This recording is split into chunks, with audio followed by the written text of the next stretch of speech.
अस्सलामुअलैकुम वरहमतुल्लाहि वबरकातुहु। अस्सलामुअलैकुम वरहमतुल्लाहि वबरकातुहु।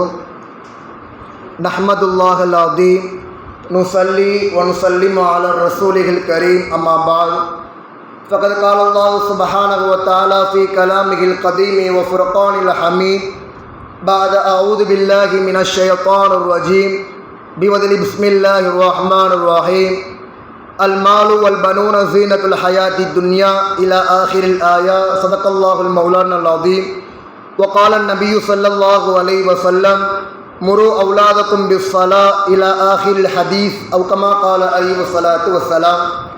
எல்லா புகழும் புகழ்ச்சியும் ஏக இறைவனாகிய அல்லாஹ் ஒருவனின் மீது உண்டாகட்டுமாக. அவனுடைய சாந்தியும் சமாதானமும் எம்பெருமானார் நபிகள் நாயகம் ஸல்லல்லாஹு அலைஹி வஸல்லம் அவர்கள் மீதும் சஹாபாக்கள் தாபிஐன்கள் தபா தாபிஐன்கள் குறிப்பாக நம் அனைவர்கள் மீதும் அல்லாஹ்வின் அன்பும் அருளும் சாந்தியும் சமாதானமும் குறைவின்றி நிறைவாக உண்டாகட்டுமாக. ஆமீன் யா ரப்பல் ஆலமீன். கண்ணியத்திற்கும் மரியாதைக்கும் உரித்தான அல்லாஹ்வின் நல்லடியார்களே, அல்லாஹு தாலா ஒரு ஆயத்தில் சொல்லி காட்டுவான், நீங்கள் எல்லாம் கவனமாக கேட்கணும். ஒரு ஆயத்தில் அல்லாஹ் சொல்லி காட்டும் போது அல் மாலு வல் பனூன ஸீனத்துல் ஹயாத்தி துன்யா, உங்களுடைய செல்வங்களை விட்டுருங்களே, உங்களுடைய பிள்ளைகள் நியாமத்து என்பதாக அல்லாஹு தாலா குர்ஆனிலே குறிப்பிடுகிறான். உங்களுடைய பிள்ளைகள் அது துன்யாவுடைய அலங்காரம். அப்படின்னா உங்களுக்கு அல்லாஹு தாலா குழந்தைய இந்த உலகத்தில் நியாமத்தாக அல்லாஹு தாலா கொடுத்திருக்கிறான் என்பதாக அல்லாஹ் குர்ஆனிலே குறிப்பிடுகிறான். கண்ணியத்திற்குரியவர்களே, உண்மையிலேயே அல்லாஹ் சொன்னது உண்மைதான். ஏனென்று கேட்டால் ஆணுக்கு ஜோடி பெண்ணு அல்லாஹு தாலா கண்டிப்பாக வச்சிருக்கான். பெண்ணுக்கு ஜோடியாக அல்லாஹு தாலா ஆணை வச்சிருக்கா, இல்லைன்னு சொல்லலை. அல்லாஹ் குர்ஆனிலே குறிப்பிடுகிறான். அதாவது அவங்களுக்கு ஜோடியை நாம் தான் படைத்தோம் என்பதாக அல்லாஹ் குர்ஆனிலே குறிப்பிடுகிறான். ஆனால் கல்யாணம் ஆன பிறகு எல்லோருக்கும் குழந்தை பாக்கியம் இருக்குதா என்று கேட்டால் அது கம்மி தான். அல்லாஹு தாலா யார் யாருக்கெல்லாம் குழந்தை பாக்கியம் இல்லாமல் இருக்கிறார்களோ அல்லாஹு தாலா அந்த தம்பதிகளுக்கு அல்லாஹு தாலா குழந்தை பாக்கியம் தருவானாக. ஆமீன் சொல்லுங்கள். கண்ணியத்திற்குரியவர்களே, உண்மையிலேயே குழந்தை என்பது ஒரு நியாமத்து, அல்லாஹுவால் கொடுக்கப்பட்ட ஒரு மிகப்பெரிய ஒரு பொக்கிஷம். அப்படிப்பட்ட பொக்கிஷத்தை நம்ம எந்த அளவுக்கு பராமரிக்கிறோம் என்பதாக நீங்கள் எல்லாம் யோசிக்க வேண்டும். ஏனென்று கேட்டால் இதை ஆண்களுக்கு சொல்றதை விட தாய்மார்களாகிய சகோதரிகளாகிய உங்களுக்கு சொல்றதுதான் மிக்கதாக இருக்கும். நீங்க தான் பிள்ளைகளை வீட்டில இருந்து கவனிச்சுக்கிறீங்க. அத்தா ஆம்பளை என்பவங்க காலையில வேலைக்கு போயிட்டு நைட்டு வருவாங்க. ஆனால் 24 மணி நேரமும் பிள்ளையை கவனிக்கிற வேலையை அல்லாஹ் உங்களுக்கு ஒப்படைத்திருக்கிறான். கண்ணியத்திற்குரியவர்களே, அப்படிப்பட்ட பிள்ளையை நம்ம எந்த அளவுக்கு ஹேண்டில் பண்றோம், அப்படிப்பட்ட பிள்ளையை நம்ம எந்த அளவுக்கு வளர்க்கிறோம் என்பதாக நம்ம எல்லாம் யோசிக்க வேண்டும். கண்ணியத்திற்குரியவர்களே, கிதாபில் பதிவு செய்யும் போது நபிகள் நாயகம் ஸல்லல்லாஹு அலைஹி வஸல்லம் சொல்லுவாங்க, நல்ல பிள்ளை யாருன்னா, நல்ல பிள்ளை நம்ம எல்லாம் இறந்த பிறகு 3 செயல்கள் நம்மளை எல்லாம் பின்தொடரும். அதுல 3வது ஒரு செயல் தான் நல்ல பிள்ளை. நம்மளுக்காக வேண்டி நம்ம இறந்த பிறகும் நம்மளுக்காக வேண்டி துவா செய்யக்கூடிய நல்ல பிள்ளை என்பதாக நபிகள் நாயகம் ஸல்லல்லாஹு அலைஹி வஸல்லம் சொல்லி காட்டுவாங்க. அப்படிப்பட்ட நல்ல பிள்ளைகளாக நம்முடைய பிள்ளைகளை வளர்க்கிறோமா என்பதாக நம்ம எல்லாம் யோசிக்க வேண்டும். இப்பெல்லாம் நீங்கள்லாம் பார்த்துருப்பீங்க, நீங்கள்லாம் நேரடியாக பார்த்துருப்பீங்க. இப்போ உள்ள இந்த காலகட்டத்தில் உள்ள பிள்ளைங்கள்லாம் எப்படி வளருது, இப்படிப்பட்ட காலத்தில் உள்ள பிள்ளைகள்லாம் எப்படி வளருது, தன்னுடைய இச்சை என்ன சொல்லுதோ, தன்னுடைய மன இச்சை என்ன சொல்லுதோ அதன்படி தான் நம்மளோட பிள்ளைகள்லாம் போயிருக்கிறாங்க. கண்ணியத்திற்குரியவர்களே, அப்போ நம்ம பிள்ளைகள் எல்லாம் ஒழுக்க சொல்லி கொடுத்து வளர்க்க வேண்டும். ஏனென்று கேட்டால் நபிகள் நாயகம் ஸல்லல்லாஹு அலைஹி வஸல்லம் ஹதீஸ் சொல்லுவாங்க, அலா குல்லுக்கும் ராயி வ குல்லுக்கும் மஸ்ஊலுன் அன் ரஅய்யத்திஹி. அலா அறிந்து கொள்ளுங்கள், இந்த உலகத்தில் தலைவர், முத்தவள்ளி, செயலாளர், பொருளாளர் இவங்க மட்டும் இந்த உலகத்தில் பொறுப்பாளி கிடையாது. மாறாக இந்த உலகத்தில் அல்லாஹ்வால் படைக்கப்பட்ட யார் யாரெல்லாம் இருக்கிறார்களோ அவர்கள் எல்லாம் பொறுப்பாளியாக இருக்கிறீங்க. அந்த பொறுப்புகளை பற்றி அல்லாஹ் கியாமத் நாள்ல கண்டிப்பாக விசாரிப்பான். அப்படிப்பட்ட ஒரு கேள்விதான் தாய்மார்களையும் அல்லாஹ் கண்டிப்பாக விசாரிப்பான். என்ன விசாரிப்பானா, உங்களுக்கு நான் குழந்தை பாக்கியத்தை கொடுத்தேன்னு அந்த குழந்தைய நீங்க எப்படி வளர்த்தீங்க, எப்படி ஹேண்டில் பண்ணீங்க என்பதாக அல்லாஹு தாலா கண்டிப்பாக கேள்வி கேட்பான். கண்ணியத்திற்குரியவர்களே, நம்ம பிள்ளைகளை தெளிவாக வளர்க்க வேண்டும். நம்ம பிள்ளைகளை ஒழுக்கம் சொல்லிக் கொடுக்க வேண்டும். ஏனென்று கேட்டால் இப்போ உள்ள பிள்ளைகள்லாம் அவ இஷ்டத்துக்கு போகிறான். பெற்றோர் ஒன்று சொல்கிறாங்க, அதையெல்லாம் மதிக்காம பெற்றோர் என்ன சொல்கிறாங்களோ அதுக்கு மாற்றமாக சொல்கிறான். கண்ணியத்திற்குரியவர்களே, நம்முடைய பிள்ளைகளை சாலிஹான பிள்ளைகளாக வளர்க்க வேண்டும். கண்ணியத்திற்குரியவர்களே, நாயகம் ஸல்லல்லாஹு அலைஹி வஸல்லம் அவங்க பிள்ளைகளிடத்தில் எப்படியெல்லாம் அன்பு காட்டினார்கள், தன்னுடைய பிள்ளைகள்கிட்ட எப்படியெல்லாம் அன்பு காட்டினார்கள். உதாரணமாக ஹதீஸில் வரக்கூடிய செய்தி, ஹசன் ரலியல்லாஹு தஆலா அவங்க யாருன்னா நபிகள் நாயகம் ஸல்லல்லாஹு அலைஹி வஸல்லம் அவங்க பேரன்ல ஒரு ஆளு ஹசன் ஹுசைன். ஹசன் என்ப பேரன்ட தன்னுடைய அன்பை எப்படி காட்டினாங்கன்னா, ஒரு முறை நாயகம் ஸல்லல்லாஹு அலைஹி வஸல்லம் அவங்க தொழுதுகிட்டு இருந்தாங்க. தொழுதுகிட்டு இருக்கும் போது அந்த ஹசன் என்ன பண்ணாருன்னா முதுகுல ஏறி உட்காந்துக்கிட்டாரு. சின்ன பிள்ளைல ஒன்றும் தெரியாது. இப்போ பெரிய பெரிய எரும மாடே என்னென்னமோ செய்யுது. சின்ன பிள்ளை என்ன செய்யும்? அந்த ஹசன் என்ன பண்ணுறாங்கன்னா அவங்க முதுகுல ஏறி உட்காடுறாங்க. அவங்க முதுகுல உதாரணமாக வச்சுக்கோங்களேன், 1 மணி நேரம் 1/2 மணி நேரம் என்ன பண்ணுறாங்கன்னா அவங்க முதுகுல உட்காடுறாங்க.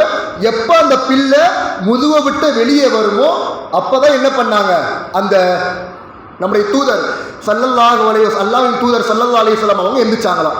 அப்படிப்பட்ட எப்படியெல்லாம் அன்பு காட்டினார்கள். கண்ணியத்திற்குரியவர்களே, நபிகள் நாயகம் ஸல்லல்லாஹு அலைஹி வஸல்லம் அவங்க அரசியலுக்கு மட்டுமல்ல, ஆன்மீகத்துக்கு மட்டுமல்ல, ஒரு மனிதன் சிறுநீர் கழிப்பது முதல் சிம்மாசனம் அமரும் வரை என்னென்ன விஷயங்கள்லாம் இருக்குமோ அதுக்கெல்லாம் ஒரு ரோல் மாடலாக நபிகள் நாயகம் ஸல்லல்லாஹு அலைஹி வஸல்லம் அவங்க அமைஞ்சாங்க. கண்ணியத்திற்குரியவர்களே, நாம் எல்லாம் யோசிக்க வேண்டும். ஒன்னொரு ஹதீஸில் வரக்கூடிய செய்தி, நபிகள் நாயகம் ஸல்லல்லாஹு அலைஹி வஸல்லம் அவங்க ரோட்டில் போகிறாங்க. ஹசன் ரலியல்லாஹு தஆலா அவங்கள தூக்கிட்டு போகிறாங்க. அப்போ ஒரு சஹாபி கேட்குறாங்களா, என்ன நபியே உங்கள் பேரன் மேலே இவ்வளோ பாசமாக இருக்கிறீங்களே, அந்த அளவுக்கு பாசமா? அப்போ நபிகள் நாயகம் ஸல்லல்லாஹு அலைஹி வஸல்லம் சொன்னாங்க, என்ன சொன்னாங்கன்னா, அல்லாஹும்ம இன்னி உஹிப்புஹு ஃபஅஹிப்பஹு, நான் இவரை பிரியப்படுகிறேன், நான் இவரை பிரியப்படுகிறேன், அல்லாஹ் அவரை பிரியப்படுவானாக என்பதாக நபிகள் நாயகம் ஸல்லல்லாஹு அலைஹி வஸல்லம் துஆ செஞ்சார். கண்ணியத்திற்குரியவர்களே, நம்முடைய பிள்ளைகளை தொழுக சொல்லணும். நம்முடைய பிள்ளைகளை தொழுக சொல்லணும். நோன்புடைய காலத்தில் கூட நம்முடைய பிள்ளைகள் நோன்பு வைப்பது கிடையாது. அதே மாதிரி பள்ளிக்கு தொழுவது கிடையாது. நோன்பு காலத்தை விட்டுருங்க, நோன்பு காலத்தில் கண்டிப்பாக தொழுவணும். எல்லா நாட்களையும் கண்டிப்பாக தொழுகணும். ஆனால் நோன்புடைய காலத்திலேயே நம்முடைய பிள்ளைகள் தொழுக போகல. இது குறித்து நாயகம் ஸல்லல்லாஹு அலைஹி வஸல்லம் சொல்லும் போது, முரு அவுலாதுக்கும் பிஸ்ஸலா, நீங்கள் உங்கள் பிள்ளைகளை ஏவுங்கள். கண்ணியத்திற்குரியவர்களே, இந்த ஹதீஸ் ஒவ்வொரு தாய்மார்களுக்கும் ஒரு பாடமாக இருக்கும். முரு அவுலாதுக்கும் பிஸ்ஸலாத், உங்களுடைய பிள்ளைகளை தொழுக சொல்லி ஏவுங்கள். எத்தனை வயசா இருக்கும் போது? வஹும் அபுனாவு சபஅ சினீன, 7 வயதாக இருக்கும் போது உங்களுடைய பிள்ளைகளை நீங்கள் ஏவ சொல்லுங்க. போப்பா தொழுக, போப்பா தொழுகையில தான் வெற்றி இருக்கு என்பதாக உங்கள் பிள்ளைகளை அன்பாக நீங்கள் சொல்லுங்க. அது இன்னொரு வரியில நாயகம் ஸல்லல்லாஹு அலைஹி வஸல்லம் சொன்னாங்க, ஃபத்ரிபுஹும் அலைஹா, நீங்கள் தொழுகைய அவன் 10 வகும் அஷ்ரி சினீன, அவனுக்கு 7 வயதை தாண்டி 10 வயதை அணைச்சிட்டா அவனை நீங்க அடிங்க, அடிச்சு தொழுக போக சொல்லுங்க என்பதாக நபிகள் நாயகம் ஸல்லல்லாஹு அலைஹி வஸல்லம் சொன்னாங்க. கண்ணியத்திற்குரியவர்களே, இந்த காலத்தில் நான் உங்களை ஓப்பனாகவே சொல்லிடுறேன், இந்த காலத்தில் உள்ள இஸ்லாமிய ஆண் வாலிபராக இருந்தாலும் சரி, பெண்களாக இருந்தாலும் சரி, முக்கியமாக இஸ்லாமிய பெண்கள், உங்களெல்லாம் சொல்லலை, மாறாக இஸ்லாத்துக்கு மாற்றமாக என்னென்னலாம் செய்கிறாங்களோ அவங்கள சொல்கிறேன். இந்த காலத்தில் இஸ்லாமிய ஆண்களை விட்டுருங்களே, இஸ்லாமிய ஆண்களை விட்டு பெண்களை எடுத்துக்கொண்டால் ரொம்ப மோசமாக இருக்கிறாங்க. நீங்கள் ஃபேஸ்புக்கு, இன்ஸ்டாகிராம்லாம் பார்த்துருப்பீங்க. ஒரு 3 மாதம் 4 மாதத்துக்கு முன்னாடி கடைநல்லூர் என்று சொல்லக்கூடிய பெண்மணியை நீங்கள் பார்த்துருப்பீங்க.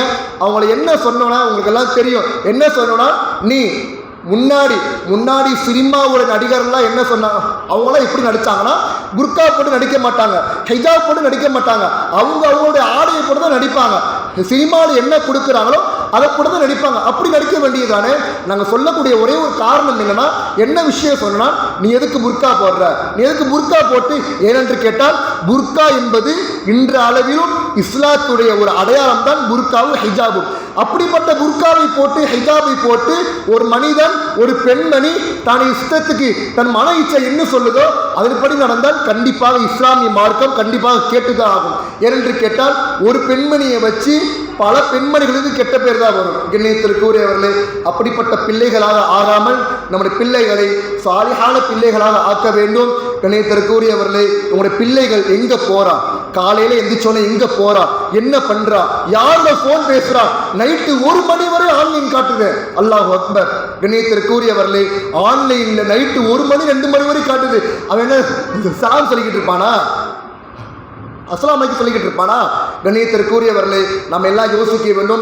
நம்முடைய பிள்ளைகளை இந்த காலகட்டத்தில் நம்முடைய பிள்ளைகளை என்னென்ன இஸ்லாத்தில் என்னென்ன சொல்லிக் கொடுக்க வேண்டுமோ அதையெல்லாம் நீங்கள் சொல்லிக் கொடுத்து வளங்கள். அப்படி சொல்லிக் கொடுத்து வளர்த்தால் மட்டும்தான் நாளை கியாமத் நாளில் அந்த பிள்ளை இந்த உலகத்திலே சிறப்பாக வந்து நாளை கியாமத் நாள்லையும் உங்களுக்கு சிபாரிசு செய்யக்கூடிய ஒரு பிள்ளையாக மாறுவார்.